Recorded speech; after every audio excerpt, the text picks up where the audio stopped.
What's going on, everybody? It's Bucky and welcome to your very first Java tutorial. Now in this tutorial, before we begin writing any programs, we first need to download something called the JDK. And for all you new Java developers out there, this is the program that lets you actually write Java and actually compile it. And compile just means transferring it from code you can understand, the code the computer can understand. So just follow me, and by the end you'll be able to write Java code. So the first thing I need you to do is go ahead and open up your internet browser right here. And once you have that open, I'm going to use Firefox. Go ahead and go to the website java.sun.com. And this is going to give you Java's main page. What you want to look for is the download link. And this is going to give you a bunch of different Java editions to download. You're going to want to go to the Java SE link, and this stands for Java Standard Edition. So go ahead and click that, and what we're looking for is something called the JDK, and this stands for Java Development Kit, so we can write and compile Java programs. Now we just want the top one, which is a standard one. This EE stands for Enterprise Edition. This NetBeans is something else. We don't want that. So just go ahead and find the standard basic edition and click download. And once you click that, it's probably going to bring you to a new page. Let's see. And yep. And it's going to say Windows, which we want, English, which we want. Go ahead and agree and press continue. I already have this downloaded, so I'm not gonna download it again. That would just be stupid. But once you download it, it's gonna give you an executable file. Now, your executable file is gonna look something like one of these. This is something else I downloaded, but it's gonna give you a file like this called exe. Once you get that file, go ahead and double-click this, and that's gonna start the wizard to download the JDK. Now it also might give you a file on your desktop right here, like put it somewhere right here. If it's right there, then just double click that, and once you do, a wizard's gonna pop up, and you're probably gonna have to click like next 40 times and press I agree to some stuff, next. But once that's all done, then you're gonna have the Java compiler downloaded. Now let me show you guys what the Java compiler is. If you go to your start menu, then press CMD and press enter, your command prompt is going to come up. Now what this allows you to do is have access to your Java compiler, and again, like I said before, the Java compiler allows you to transfer code that you can understand to code the computer can understand, and that's what we just downloaded. So let's test it out. Java C, press enter, nothing's working.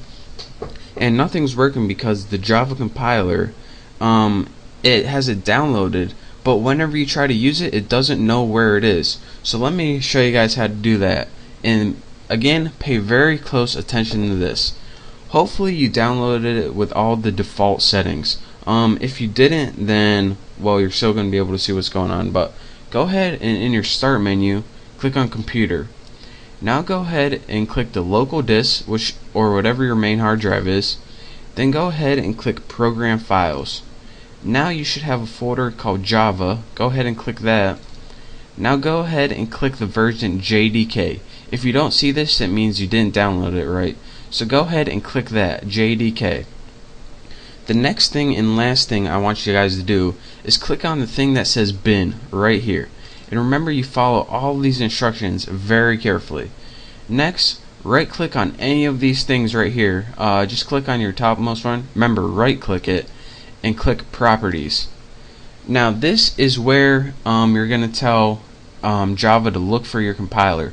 So it says location. Go ahead and copy all of location, right click it and copy it. It should say something like C, program files, Java, your version, and say bin. The last thing, make sure you get that bin. That's very important. If you're not, if you don't see it, then do this tutorial again and do exactly as it say. Anyways, you want to see that bin. So once you have this golden code, that's what we're looking for. Go ahead and X out of that. Now that's where the compiler is. So how do we tell your computer to look there? Well, go ahead to click My Computer again from your start menu, and click Properties. Remember, you want to right click it and click Properties. All of these are very important. Go ahead and click Advanced System Settings, and probably a little message is going to pop up if my computer is not freezing, and it is. So my computer, Properties, Advanced System Settings, there we go, continue, and you're going to see something in your system properties called environment variables. Go ahead and click that, and pay attention what I'm going to do here. What we want to do is create a new user variable, so go ahead and click new. Now the variable name for this, you have to write path, P-A-T-H, and the variable value is going to write where that compiler is. Remember that link with the bin. So that's why it's really important that you get that link. Now go ahead and click OK, and bam, click OK on this, OK, and you now have your compiler set up and ready to run. So go ahead and go back to your command line, and in command line go ahead and type Java-C, and unlike before, we now have a bunch of crap that pops up, and this crap means that our compiler is ready and set and ready to go. So now, with that being said, we know that we are now able to write Java programs. So in the next tutorial, I'll show you guys how to do that, but for now, just follow this tutorial. That's how you install Java on your computer, so you can actually write Java programs. If you didn't follow those instructions exactly like I said, you're not going to be able to write Java programs on your computer. So make sure to follow this tutorial very carefully, do it exactly as I did. I know it's kind of a pain in the butt, but it'll be worth it in the long run. So thank you guys for watching. Make sure you get Java installed. If you have any questions or I wasn't clear on anything, just send me a message or leave a comment, and hopefully I'll get back to you. So again, thank you guys for watching. Hopefully you have Java installed, and in the next tutorial I'll show you guys how to write our first Java program. So thank you, don't forget to subscribe to my channel, and I'll see you in the next tutorial.